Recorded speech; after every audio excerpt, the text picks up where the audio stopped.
Hello. Please ignore how I sound. I have a sinus infection. I know I sound a little different, but this module was mostly about the classroom management styles. And I think as someone with ADHD, it's important to hear. I don't want to say it's so important to hear my perspective, no, but like it's important to keep in mind everyone's different styles of learning and to be aware of students with learning disabilities, and that they have to push themselves a little bit harder to sit in a seat. So if you're giving students just one, like worksheets and stuff like that, and they have to stay in a seat all day, I don't learn like that. I can't learn like that. I just go a little bit bonkers sitting there all day. But a more like talking and discussing with each other.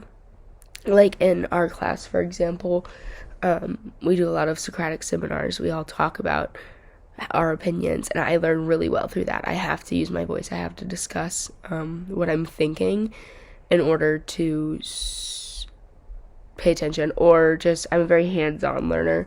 So like reading, and like I always respond in videos because I am not good at sitting down and typing out what I'm trying to say. I'm better at vocalizing it and just being able to express myself, not on a piece of paper or in a text box. So I think that's important in classroom management, to just note that everyone learns differently, and that kids that are fidgeting and moving around in class, it's not their fault. Most of the time it's not their fault.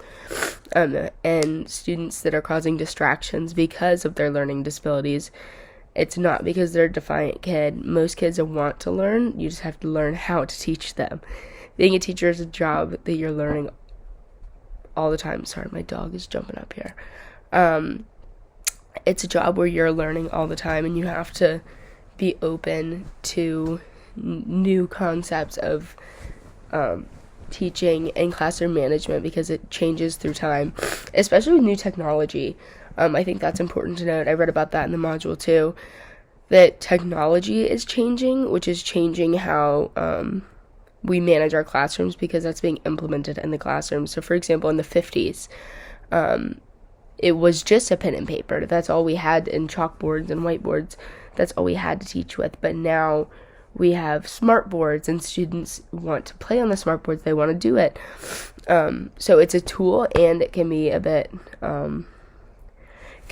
damaging, because students are tempted to want to play games on the smart board or play games on the iPads that they're supposed to be using for reading, stuff like that. So it's all a learning curve all the time. You just have to keep your options open and pay attention to students' needs, like I said. Okay, I have been getting off topic. Respecting students, of course. Orderly classroom is the teacher's ability to prevent management occurring in the first place, handling behavior as it occurs. And I think that goes to contribute the ADHD conversation that I just had. You have to keep in mind students' situations. And I actually just did my visitation in a classroom for another class, and there was a student in there with autism, and he was so disruptive, and the whole time I was like, I don't know how this teacher is handling it. And I unfortunately did not get a chance to talk to her, but he would get up, and he literally, while I was there, picked up, and I know he can't help this, but he picked up the box of tissues and was just throwing tissues across the room. And the students were all watching him and not the instructor, the teacher.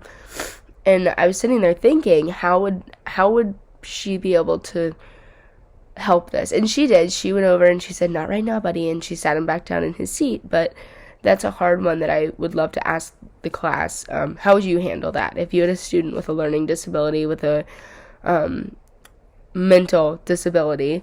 I don't know if that's the right word to use for that, but he has autism, and he was holding a box of tissues, just throwing them everywhere. What would you do to not disrupt the class? I think she handled it pretty well. She just kind of stopped her lesson quick and redirected him and gave him a little fidget thing to play with. But I'm just curious what everyone else would have to say about that. Thanks.